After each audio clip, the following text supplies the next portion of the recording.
Hey, this is Zero or ReviewZoneHD, and I'm bringing you guys a boss battle on Hyperdimension Neptunia Victory. This is the English version of the game that releases next month.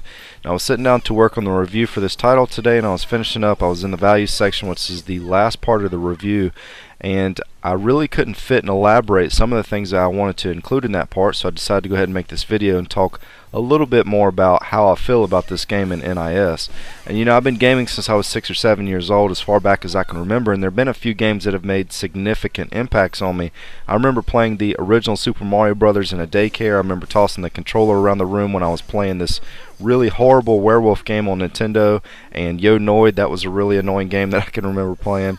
I remember playing SOCOM 2 with my best friend Sick, my brother-in-law Quick, and my wife all next to one another. And I remember playing Rock Band with all 4 instruments going with friends. I remember one of the first times I played Final Fantasy Online. And the point of all this is gaming's been a part of my life for as long as I can remember, and I've met so many people playing games that it's just unreal. I've met even more people on YouTube just sharing my thoughts and reviews with you guys, and playing Hyperdimension Neptunia Victory had a significant impact on me because it caused me to kind of reflect on how much I appreciate these NIS published games, and I'm going to explain why. Doing reviews week in and week out, I play a lot of different types of games. Some of them are games that I don't want to play, some of them are kind of crappy games, but either way, doing this stuff, I've come to realize that there are game publishers that are actually putting out quality content on a regular basis, and some of these companies I've really come to recognize. THQ, who's no longer around, was just starting to put out some good stuff. Square Enix, who's made a lot of my all-time favorite old games, has been coming out with some pretty good new content lately, and I love just about everything that Zen Studios puts out on the market. In fact, I should be doing some Star Wars pinball videos this week, and I like a lot of games that Konami's published, and then we come to NIS, which is the point and purpose of this video. Now, before I began doing reviews on this channel, the only NIS title that I can really remember playing was Disgaea 2 and 3, but because I'm doing reviews, I've had a chance to play Mugen Souls last year, Generation Chaos a couple weeks back on the Vita, Leg Assista out of the PlayStation Store, Disgaea on the Vita, Disgaea 4 on the PlayStation 3, Way of the Samurai 4, which they published for certain regions, this new Hyperdimension Neptunia Victory, which this is actually the first Hyperdimension Neptunia game that I've played in the series, and I've come to the realization of two things that NIS has going for it. Number one, the group of people that are playing these type of games, the ones that have left comments on any of my NIS related game videos, are some of the most wonderful people that you can meet and come across on the internet. I don't know if I've just lucked out or if it's been a coincidence, but I've never had to remove a nasty comment on an NIS related video that I've covered on this channel, and the people that do play these games are genuinely interested in the game itself and the characters in the game and the story in the game, and most of these people have played a lot of the NIS titles in the past and are very familiar and very loyal to this franchise. And number two, these games are catered for people in a good mood that really want to experience a different type of game. I say this because every single game that I've played that's been published by NIS has really been upbeat and had like catchy music, just a good overall vibe to it. Maybe Way of the Samurai 4 was a bit darker, but all the rest of them were really lighthearted. And I mean, honestly, that plays a role in why I get mostly nice and positive comments, I would think, on these videos.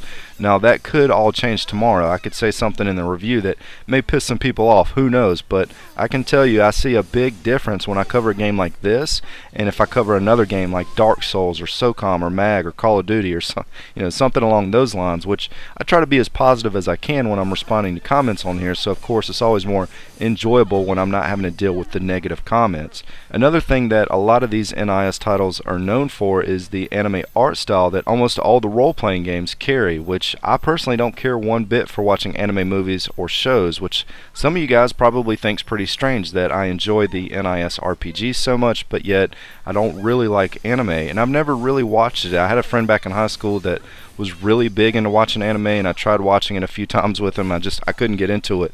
But playing these NIS games over the last year has kind of opened up my entire thought process on the whole anime thing. I still won't sit down and watch it, but when I'm playing these games, even if I'm not interested in what's being said at the time, I'm really intrigued by the artistic design of the actual characters, and I've really come to appreciate the amount of time and detail that goes into each and every single one of these games. And I totally understand now why so many of you guys that play these games enjoy the stories in anime so much. And 10 years ago, when I was like arguing with people angrily while playing SOCOM, something like the simple appreciation of anime on a game would have never really fit my personality and would have been completely out of character for me. And so when a company can change how I look at things, it does leave a lasting impact on me, and that's kind of what the point of this entire commentary and video is. A lot of people won't look at playing certain games because it doesn't really fit what they're used to, but you'd be surprised at how much you can enjoy playing a game like this. Some of the new LEGO titles also changed how I viewed that entire series as well. But I will be giving this title a positive review, and it's not because I'm biased towards raving about how great NIS is. It's because I really enjoyed this game, and I have yet to play a game that I didn't like and appreciate that they've published. I mean, you can knock the graphics around a bit, and these games aren't going to be for everyone, but if you enjoyed these types of games, you're not going to be disappointed with it.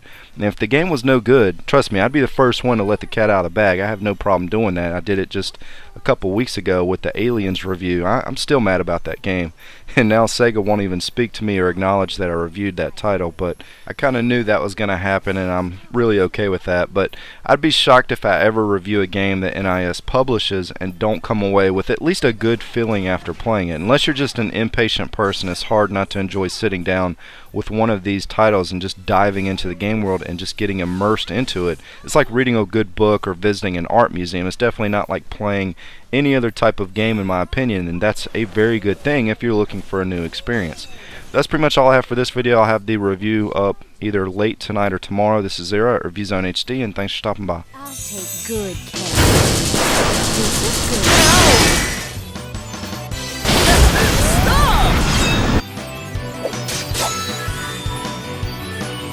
Let's do this mine. quick. It's been logged out. I'm gonna use this. What shall I do to you? There. How's this? Watch me, Neptune.